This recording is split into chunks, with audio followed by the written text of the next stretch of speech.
नमस्कार विद्यार्थी मित्रांनो, स्पेक्ट्रम अकॅडमीच्या ऑनलाईन प्लॅटफॉर्मवर आपल्या सर्वांचे स्वागत। आज आपण बघणार आहोत 14 सप्टेंबर 2022च्या चालू घडामोडी। चला तर मग सुरू करूया आजची पहिली घडामोड। पंतप्रधान मोदींनी केंद्र राज्य विज्ञान परिषदेचे उद्घाटन केले। पंतप्रधान नरेंद्र मोदी यांनी व्हिडिओ कॉन्फरन्सिंगद्वारे कार्यक्रमाला संबोधित केले आणि केंद्र राज्य सायन्स कॉन्क्लेव्हमध्ये सबका प्रयत्नचे महत्त्व अधोरेखित केले। भारत चौथ्या औद्योगिक क्रांतीच्या दिशेने वाटचाल करत आहे आणि भारताचे विज्ञान आणि या क्षेत्राशी संबंधित लोकांची भूमिका खूप महत्त्वाची आहे।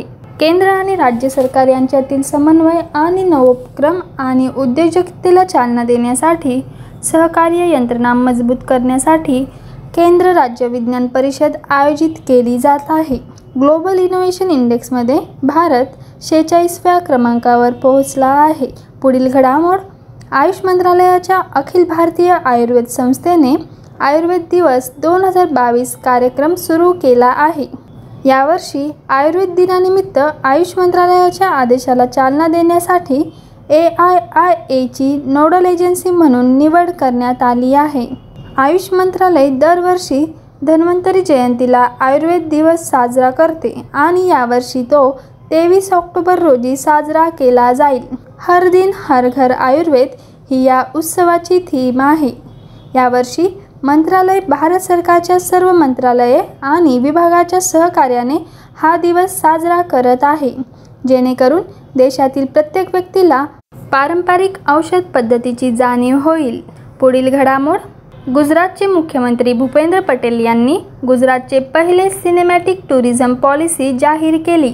गुजरातचे मुख्यमंत्री भूपेश पटेल यांनी अभिनेता अजय देवगण, राज्य सरकारचे मंत्री श्री पूर्णेश मोदी आणि श्री अरविंद रैयानी यांच्यासह मान्यवरांच्या उपस्थित गुजरातचे पहिले सिनेमॅटिक पर्यटन धोरण जाहीर केले।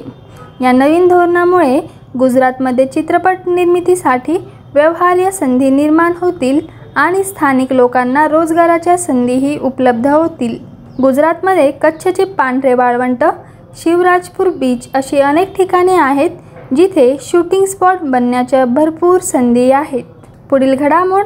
अमेरिकन एक्सप्रेस बँकिंग कॉर्प इंडियाने संजय खन्ना यांची नवीन CEO म्हणून नियुक्ती केली आहे। संजय खन्ना हे अमेरिकन एक्सप्रेससाठी अनेक व्यवसाय विकास उपक्रमांचे नेतृत्व करणार आहेत, तसेच भारतातील विविध व्यवसायांमध्ये सहयोगाचे नेतृत्व करत आहे आणि देशातील कंपनीचे धोरणात्मक फोकस बळकट करण्यासाठी त्यांचे स्थान महत्त्वाचे असेल। पुढील घडामोड। HDFC बँक भारतातील पहिली इलेक्ट्रॉनिक बँक गॅरंटी जारी करते।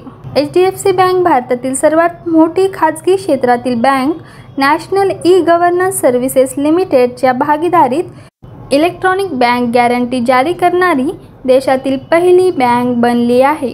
कागदावर आधारित वेळ घेणारी प्रक्रिया नवीन इलेक्ट्रॉनिक बँक हमींनी काढून टाकली आहे, ज्यावर प्रक्रिया, मुद्रांकन, सत्यापित आणि सुधारित सुरक्षिततेसह त्वरित वितरित केले जाऊ शकते। हा एक कायापालट करणारा बदल आहे आणि बँक तिच्या सर्व ग्राहकांना लाभ देण्यासाठी इलेक्ट्रॉनिक बँक गॅरंटीमध्ये स्थलांतरित करेल। पुढील घडामोड। स्वामी स्वरूपानंद सरस्वती यांचे वयाच्या 99व्या वर्षी निधन झाले। द्वारका शारदापीठ शंकराचार्य स्वामी स्वरूपानंद सरस्वती यांचे मध्य प्रदेशातील नरसिंगपूर येथे निधन झाले। ते 99 वर्षांचे होते। नरसिंगपूर येथील श्रीधाम झोतेश्वर आश्रमात त्यांनी अखेरचा श्वास घेतला। स्वामी स्वरूपानंद यांचा जन्म मध्य प्रदेशातील सिवानी जिल्ह्यातील दिघोरी गावात झाला। वयाच्या 9व्या वर्षी त्यांनी आपले घर सोडले होते। नंतर ते उत्तर प्रदेशातील काशी येथे गेले, जिथे त्यांना स्वामी करपात्री महाराज यांच्याकडून आध्यात्मिक ज्ञान आणि धार्मिक ज्ञान प्राप्त झाले। धन्यवाद विद्यार्थी मित्रांनो। स्पेक्ट्रम अकॅडमीच्या ऑनलाईन प्लॅटफॉर्मवर असेच नवनवीन व्हिडिओ बघण्यासाठी स्पेक्ट्रम अकॅडमीचे यूट्यूब चॅनल सबस्क्राईब करा। व्हिडिओला लाईक आणि शेअर करा। लाईक केल्याबद्दल धन्यवाद।